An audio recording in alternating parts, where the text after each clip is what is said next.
देश के मुख्यमंत्री श्री सुखविंदर सिंह सुक्खू जी द्वारा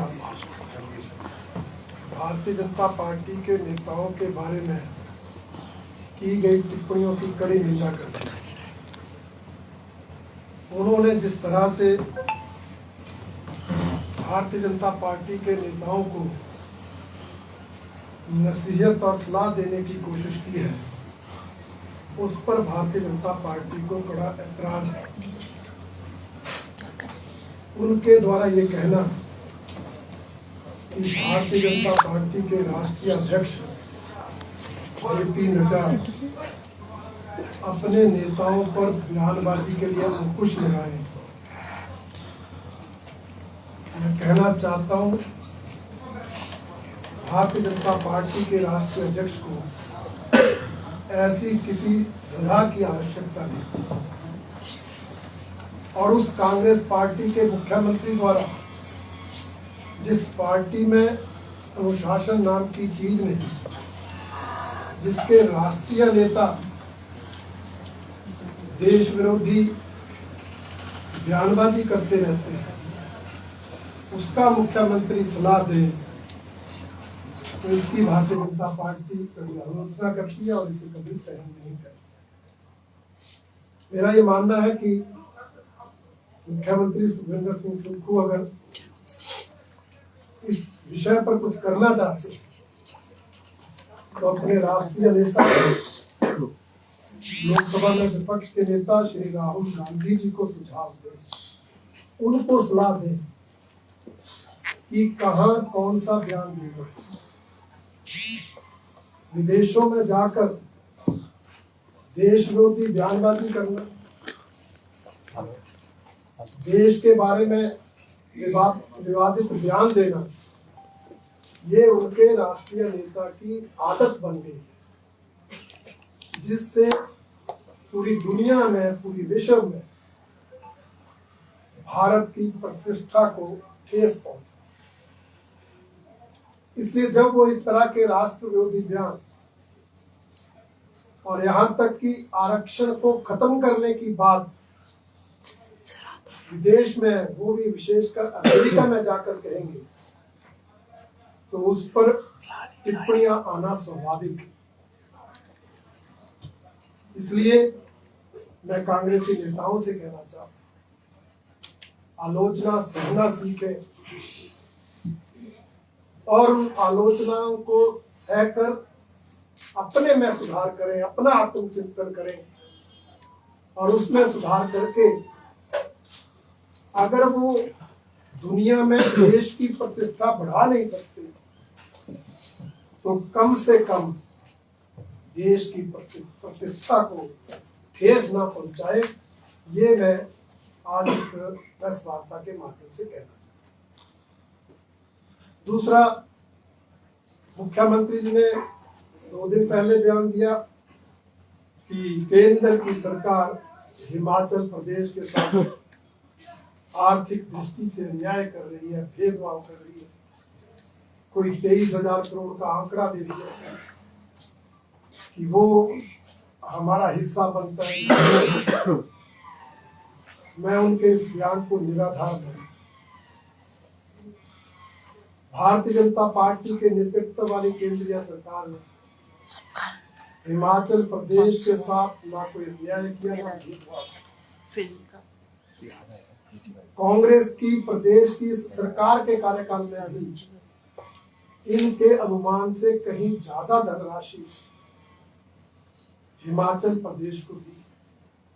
मैं आंकड़ों सहित बताना चाहता हूं, 2023-24 के प्रदेश के बजट में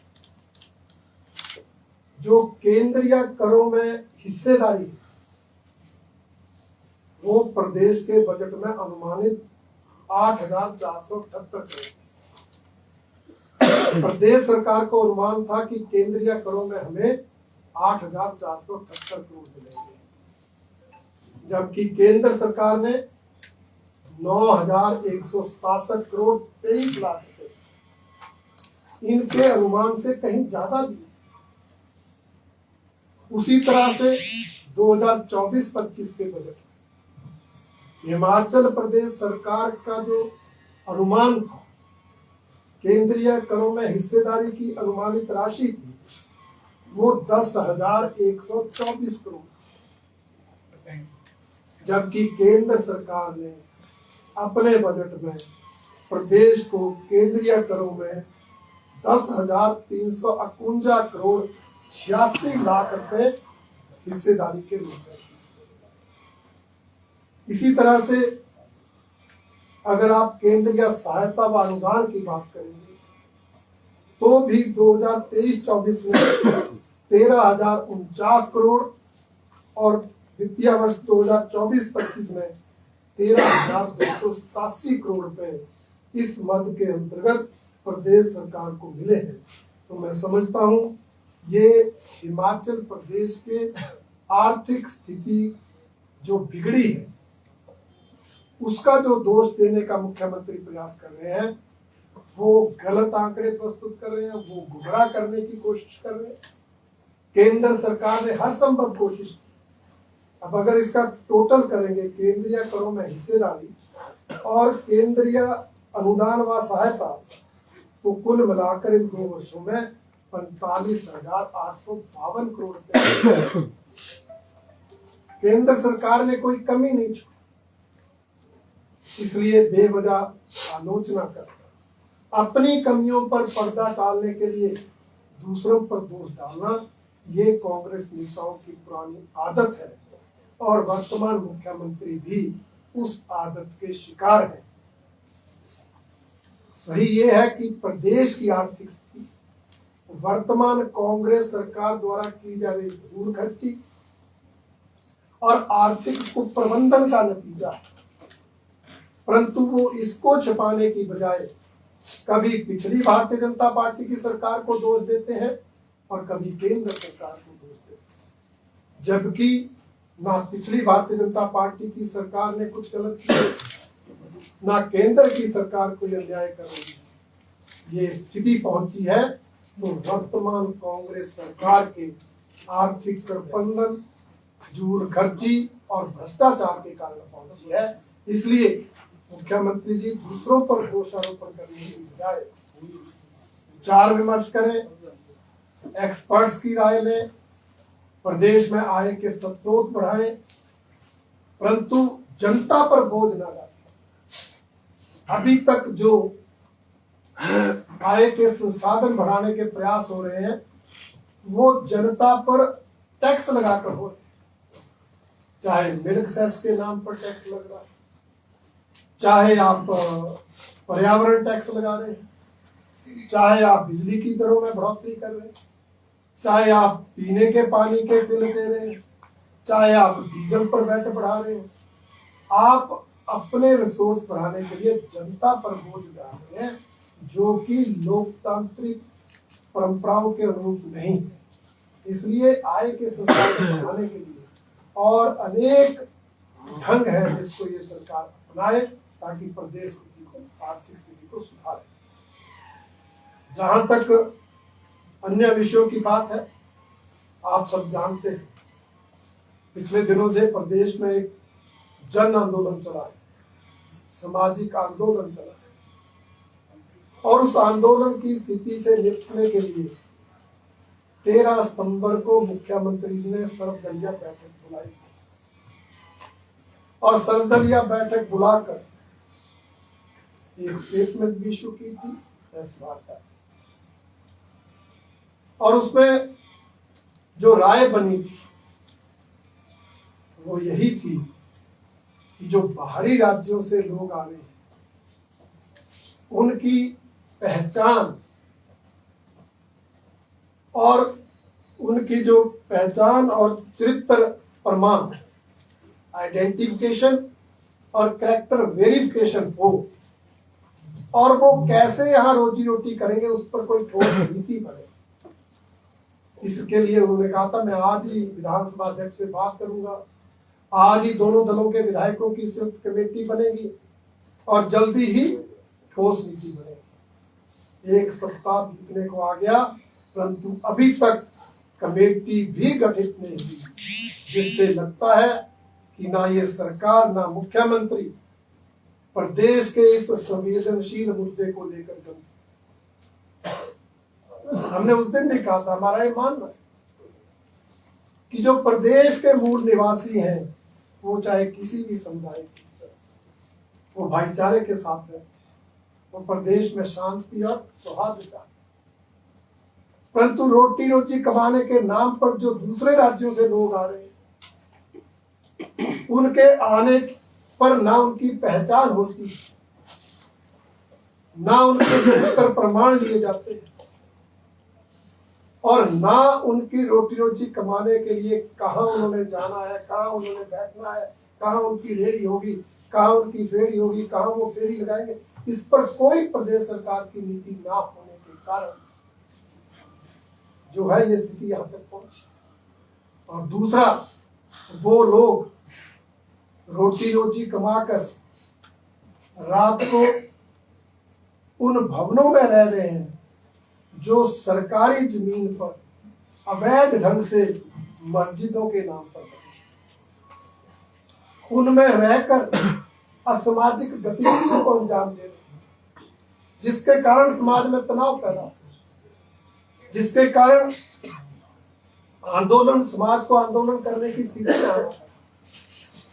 इसलिए हमने कहा था ऐसे भवनों को सील करो, सरकार अपने नियंत्रण में ले, और साथ में जो बाहर से लोग आ रहे हैं उनके लिए कोई नीति बने। पर सरकार ने सर्वदलीय बैठक के बाद एक भी कदम नहीं उठाया, जिसके लिए भारतीय जनता पार्टी इस सरकार की कड़ी आलोचना करती है और मानती है कि वामपंथी दलों की तरह शायद कांग्रेस पार्टी भी ऐसे प्रवासी लोगों को अपने वोट बैंक के रूप में इस्तेमाल करने की कोशिश कर रही है। दूसरा, इस मुद्दे में सरकार के इशारे में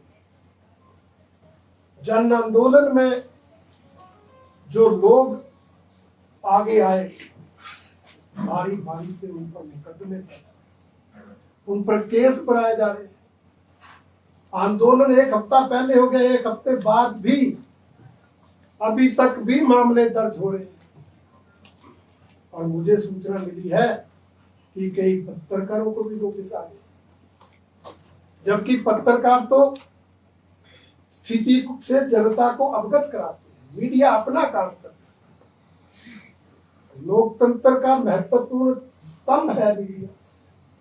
परंतु ये सरकार चाहे विधानसभा के अंदर हो, चाहे विधानसभा के बाहर हो, मीडिया को अपनी टर्म्स डिक्टेट करती है, और जो मीडिया वाले नहीं मानते हैं उन पर इस तरह के हथकंडे अपनाने का प्रयास करती है, जिसकी भी भारतीय जनता पार्टी कड़ी निंदा है।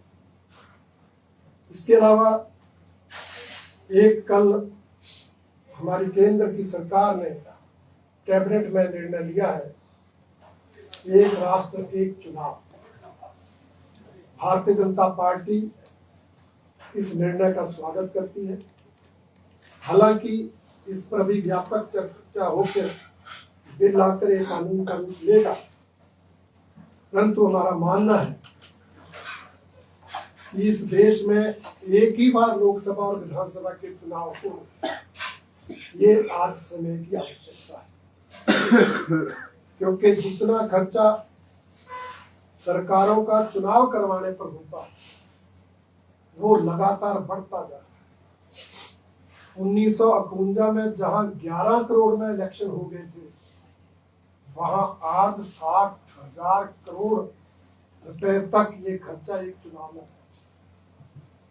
अगर चुनाव इकट्ठे हो जाएंगे तो एक तो आधा खर्चा बचेगा, दूसरा समय की बचत होगी, बार बार आदर्श चुनाव संहिता लगती है, विकास कार्य रुक जाते हैं, जनहित के निर्णय लेने में सरकारें बंद जाती है, और अधिकतर समय आचार संहिता में गुजर जाता है।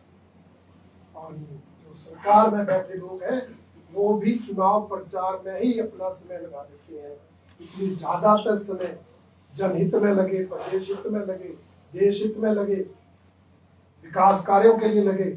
उसके लिए भी आवश्यक है कि एक देश में एक ही भाषा हो।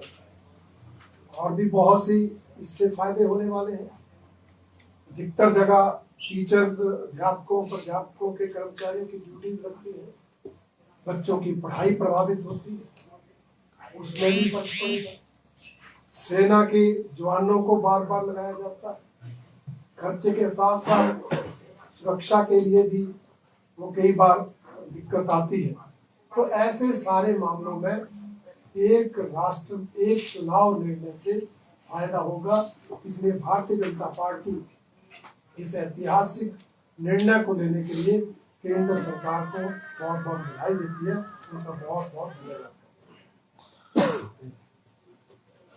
रणधीर जी, एक देश एक चुनाव क्या तर्कसंगत है? क्योंकि जब विधानसभाएं टूटती हैं तो उसके बाद अगर मान लीजिए केंद्र ये पैमाना लगाता है कि वहां पर उतने वर्षों के लिए राष्ट्रपति शासन रहेगा, तो इससे क्या आपको नहीं लगता कि केंद्र की भी दादागिरी बढ़ेगी, विपक्ष फिर से सवाल उठाएगा? क्योंकि पहले भी जब ये प्रणाली शुरू हुई थी, उसके बाद जब विधानसभाओं का टूटना शुरू हुआ था, उसके बाद ये तर्कसंगत हो नहीं पाया। पंचायती राज चुनावों में आप कर सकते हैं, विधानसभाओं में क्या आप पॉसिबल मानते हैं? क्योंकि जो यहाँ भी फरवरी महीने में घटनाक्रम घटा था, अगर विधानसभा में कुछ इस तरह का होता तो क्या आप एक देश एक चुनाव एक साथ करवा पाते? दूसरा इसके साथ ही है, निरंकुशता भी बढ़ेगी नेताओं की। 5 साल बाद सीधा नजर आएंगे, अदरवाइज इलेक्शन के दौरान कम से कम लोगों के बीच तो जाते हैं, इस बहाने डेवलपमेंट तो होती है। देखिए, अपनी अपनी सोच है। हम तो रहते ही जनता में है। आप भी जब फोन करते हैं तो विधानसभा क्षेत्रों में ही, इसलिए जिन नेताओं ने जनता के बीच रहना है वो अब भी रहते हैं, फिर भी नहीं रहते। जिन्होंने नहीं रहना है वो नहीं रहते। ये इस विषय का आधार नहीं हो सकता।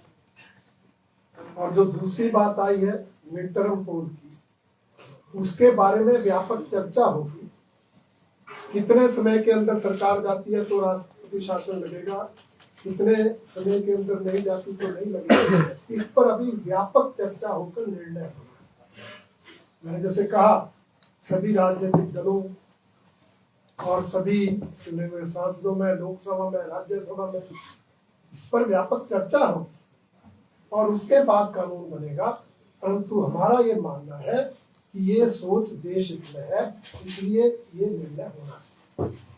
रणजीत जी, जिस तरह से फ्रीबीज चल रहे हैं, चाहे वो बात की जाए हरियाणा में, फिर से कांग्रेस ने जो है ये कहा है कि गारंटियां बांटी गई हैं वहां पर, हिमाचल प्रदेश में गारंटियां वो पूरी नहीं हुई। तो किस तरह देखते हैं आप, जो सुप्रीम कोर्ट ने भी इसमें संज्ञान लिया था, पार्टियों को कहा था फ्रीबीज पर जो है अंकुश लगाए?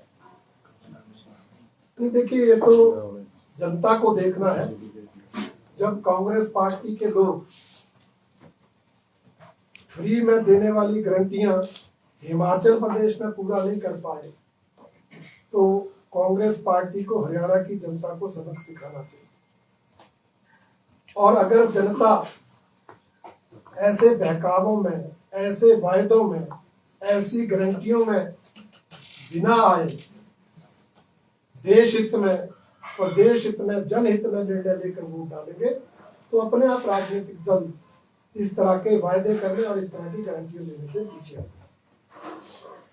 सर, एक जो प्रदर्शन को लेकर सवाल है कि जो अधिकतर मुकदमे दर्ज हुए हैं उसमें ज्यादातर नाम भाजपा कार्यकर्ताओं के शामिल है, प्रदेश पदाधिकारी तक कार्यकर्ताओं के खिलाफ मुकदमे दर्ज किए गए। इसमें सवाल यह है कि क्या सरकार राजनीतिक द्वेष के चलते मुकदमे कर रही है या आंदोलन भाजपा प्रायोजित है?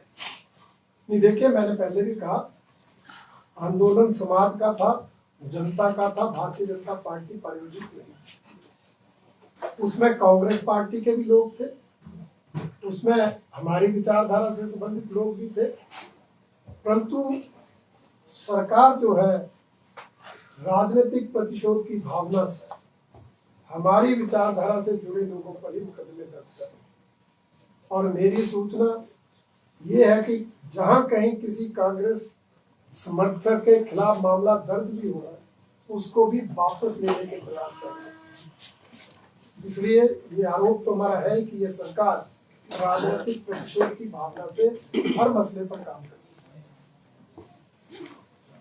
रणधीर जी, कल कोई ओनर नॉर्थ जो सांसद है उन्होंने कोई टिप्पणी की है समित बिंद्रा वाले को कि वो टेररिस्ट है, और आपके जो राज्य मंत्री हैं सोम प्रकाश, केंद्रीय राज्य मंत्री, उन्होंने कहा है कि वो ऐसे बयानों से रिस्ट्रेन करें। तो क्या उनको संत मानते हैं या टेररिस्ट मानते हैं, क्या मानते हैं? तो देखिए, ये तो आप ही जानते हैं, हमारे राष्ट्रीय अध्यक्ष ने भी संग्राम जी को ऐसी बयानबाजी करने से परहेज करने के लिए कहा है, और बेहतर होगा इस मसले पे आप उन्हीं से पूछें। ठीक है जी, धन्यवाद। आप सभी का धन्यवाद। चाहे